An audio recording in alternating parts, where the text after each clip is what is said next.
Hey, what's up, everybody? True Boxing here. Thank you for coming back to get hit with the truth. So today, doing a what's next on now former WBA champion Yordenis Ugas, as he got really beat up in the fight against Errol Spence unification bout, and he got stopped in the 10th round. He had a moment where he seemingly hurt Errol Spence when he knocked Spence's mouthpiece out, and then Spence kind of paid attention to that and got caught with a big shot. But essentially, Spence just broke down Yordenis Ugas and really fractured his orbital bone and really hurt him. So now the big question is, what's next for Yordenis Ugas? Well, Ugas has already come out and said he's going to come back stronger than ever. So that means even at, I think he's 35, 36 years old, he's still going to return to boxing, which is good. You know, that's what we want to see, is guys with somewhat names return. You know, I love seeing a guy that got beat up wanting to return to action, because I think Yordenis Ugas beats a lot of guys, or gives hell to a lot of guys in the 147-pound welterweight division. This is also a division that's going to turn over after a potential showdown between Spence and Crawford goes down in the next hopefully this year, towards the end of the year. But you know, a guy like Yordenis Ugas, a veteran, could really, you know, and he's got a lot working for him with him being, you know, a guy who beat Manny Pacquiao. People are going to want to fight him because of that reason. He's a former champ. He's a veteran. Not a big power puncher, but a guy that could definitely hit. So guys are going to look at him as hey, this is my stepping stone to get to a major fight. You know, they're going to try to equal what Errol Spence did. They want to fight the guy that was in the ring with Manny Pacquiao. He's going to get a lot of that. So I think, you know, Yordenis Ugas, I wouldn't mind seeing him move to 154, because I think that division's going to turn over as well. But with likely Errol Spence and Terrence Crawford leaving this division soon, I think there's a chance that Yordenis Ugas could do some damage at 147. Now, I don't know if he returns before the end of the year. I don't know if he's going to come back and take a tune-up bout. To be honest with Ugas, I think he likes being in big fights, and I think he would be down to come back and fight a top 10 guy next. But let's run through the top 10 and see what's next for Yordenis Ugas, what's possibly next, and go from there. We start with number 1, Terrence Crawford. Not going to happen. Crawford's not going to fight a guy that was really Errol Spence's.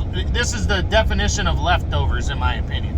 When you fight a guy that got knocked out against and dominated and beat up against Errol Spence, you fight him next. That's not going to do anything for Terrence Crawford, and so I don't see this one being possible. Rematch with Errol Spence is out the window. That's not going to happen. Spence dominated him.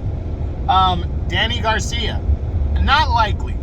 Danny is probably going to face a guy with a bigger name, like a Mikey Garcia, or there's been talks of, there's been light talk of possibly, what's his name? Jesus, I'm drawing a blank right now. Of him possibly taking on Keith Thurman. And Danny Garcia fighting Keith Thurman. So I don't think Danny is going to, I wouldn't completely rule it out, both guys being with the PBC, but I don't think Danny is going to want to fight a guy like Ugas. But then again, I wouldn't be surprised if they got in the ring together. So we'll see. Next up is Keith Thurman, since we're on the Keith Thurman subject. Keith Thurman, potentially could happen. I think Thurman's probably going to go after somebody with a belt or a little bit more going for him, not coming off of a loss and stuff. But I wouldn't completely rule it out. Again, both PBC guys. Thurman might want to take on Ugas and be like, if he's not getting the fights with Spence and Crawford, and be like, hey, I'm going to dominate the guy that you dominated, and I'm going to try to do it better than you did. So I think that's possible, but I'm not seeing it happen. Next up is Jerome Boots Ennis. You know, I wouldn't be surprised, to be honest. Wouldn't be surprised if Ugas's next fight is against Ennis for like the vacant IBF title, or if he were to challenge him for the belt because Ennis becomes champion. later in the year or early next year. And then Ugas is a returning former champ and wanting to fight him. Now, Ugas might have a fight in between, but I wouldn't completely rule it out. But I don't think it's going to happen, just because I think Ugas is a little bit bigger than a guy that needs to rush back in against the hottest and undefeated younger welterweight on the rise. So I'm not seeing it, but I wouldn't completely rule it out, just because they're both PBC guys and it's an easy fight to make. Virgil Ortiz, not seeing it. This is Golden Boy working with the PBC.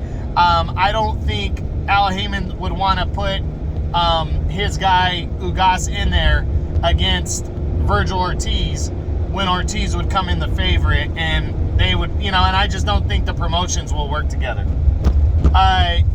Ilamantis Stanionis. Wouldn't be surprised if Stanionis fought a guy like Yordenis Ugas next while he waits for potentially Spencer Crawford, but I doubt it. I really do, because Stanionis is, why risk it against Ugas when you have a bigger potential fight with Spencer Crawford? But what if that fight with Spencer Crawford doesn't look likely? Would he fight a guy like Ugas? I don't think it happens, just because of timing. I'm not sure if Ugas is going to be able to come back for the end of the year, and Stanionis is going to want to fight before the end of the year. But I'm not going to completely rule it out either. Then there's Cody Crawley coming off the big win over Josecito Lopez. Not likely, in my opinion. I don't think Crawley would want to take a risk against a guy like Ugas next, and he's probably going to want to return in the second half of the year, and I'm not sure if Ugas is going to be able to. And then we'll round it out with Conor Benn, the undefeated Conor Benn. I just don't think Al Heyman's going to want to risk his Manny Pacquiao beater, by doing a cross-promotional fight with DAZN and Eddie Hearn and Matchroom. So not seeing that one. So for Ugas, he's got a bunch of options if he comes back before, the end of the year. But it's got to make sense, and I'm not sure anybody in the top 10 makes sense. He might just come back. I would lean towards the fact that he comes back, especially if it's before the end of the year, and takes a tune-up guy. But I wouldn't be surprised if he came back and fought a guy like Keith Thurman, somebody on that level. But I'm not sure if it's going to be before the end of the year. So we'll see what happens. But that's what I got. That's what's next on Yordenis Ugas, the former welterweight champ. If you like this video, smash the like button. Leave a comment. Subscribe to the channel. I appreciate any and all support. And I hope you guys enjoyed it. True Boxing. You've been here with the truth.